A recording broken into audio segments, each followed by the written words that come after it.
Let's start with our first lesson. So first of all, you need to have a violin.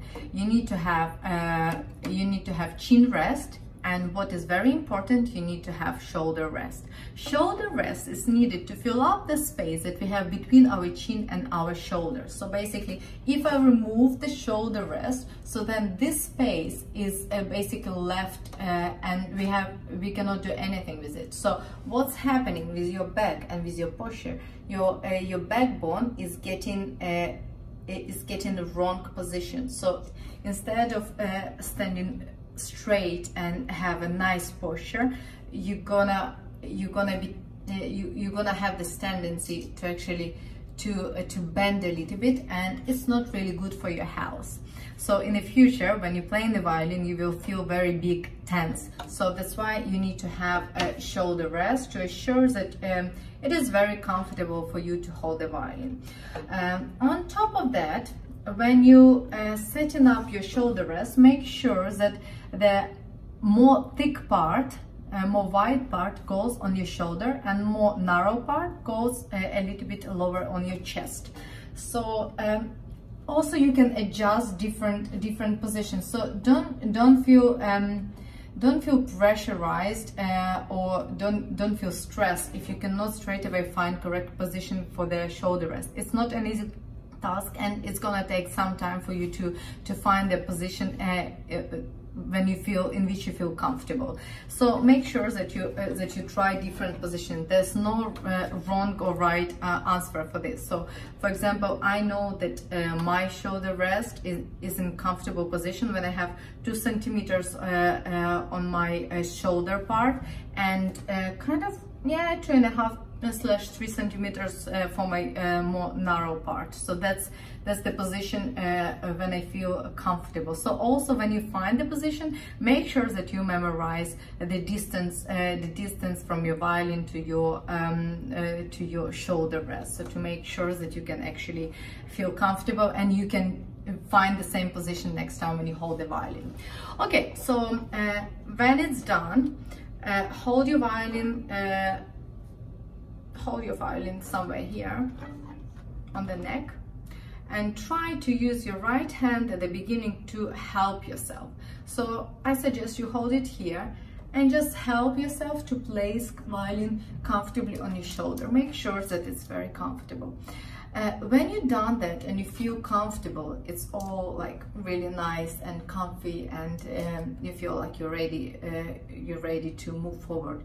So then remove your right hand and you remove your left hand, and make sure that you can hold the violin without your hand. So this is first exercise, and this is very important exercise and very important skill. You need to be able to hold your violin without support of your hands. So what I'm suggesting to my students, first of all, you practice to hold violin without your hands in calm position. So you can just sit and try to find the best way when you feel comfortable with holding violin without your hand.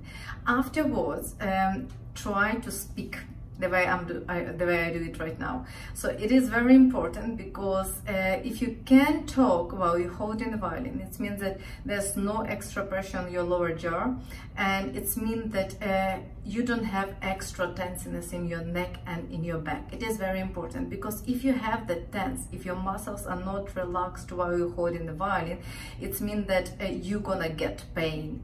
Later on, when we will start practicing and you will be holding violin, you will be in very much pain, in a big pain. That's why, and muscle pain is really a nasty one. It's really tricky and nasty one. So make sure that you don't have that tenseness here. It's very important. On top of that, try to stand up and try to walk around your house. So then it will give you also this extra push to make sure that there's no tenseness here. Yeah, also when we don't have tenseness in our body when we play on violin, we can actually create gorgeous and deep sounds. So all the sounds that all those quality tunes and quality sound, rich sound of violin that you can hear during the performances of very famous violinists, this is because they have no tense in their body, and we can produce this type of sound if we don't have tenseness on violin. So all of the movements and all of the communication with violin, it should be very very free and tense free. All right, so this is two, actually one, but we can split into two main exercises that you need to be able to hold your violin. Afterwards, when you can actually do that, practice to take your violin using only one hand. Try to pick up your violin using only one hand. And after you fix it on your shoulder, just remove your hand like this. Also, the ability to hold violin without the support of your left hand will ensure that your fingers can go anywhere, that they are very free and they can do vibrato afterwards if you want arm one or if you want finger one. So this will make sure that the skill will help you to get any type of sound. So when you're done with this exercise, when you can hold your violin or you somewhere trying to reach that target, you can start practicing your fingers. You can start training your fingers. So basically with my students, I call this exercise hot strings.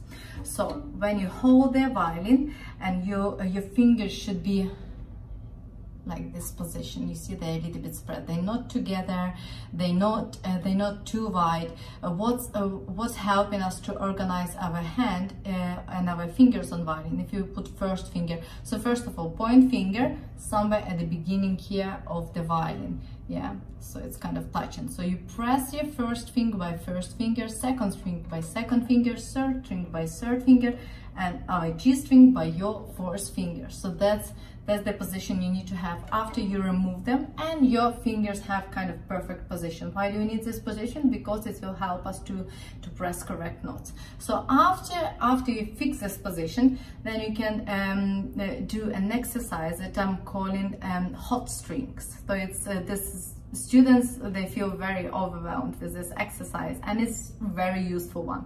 So hot strings, you need to imagine that your strings are very hot. So you need to stroke the string, kind of hit the string, and take your finger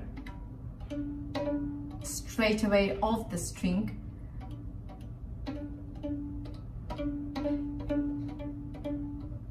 So trying to imagine that they are hot. Imagine that they are hot, so your finger touches and straight away you need to take it off the string. And also try to fix what string are you practicing on. So don't hit just random strings, yeah, straight away try to organize your fingers. It's going to help you in the future, and it's going to help you to make sure that your fingers are hitting correct tunes afterwards, because you know the intonation and finding correct tunes on violin is one of the big challenges for violinists, so, and especially for beginners. So for example, find your E string and just practice on E string. First finger, second, third. You see my fourth finger is kind of straight. This is the way I'm teaching my students as well. Try, if you cannot have your fourth finger curved straight away, just you can use it as a straight finger. It's okay, after we'll fix it. Yeah, and also one more thing about this exercise, that you should hear the sound after you hit the string.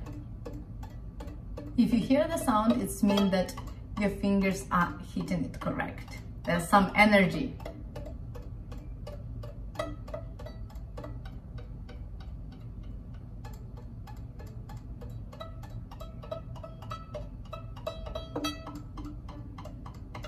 And on each string you should practice in the same way.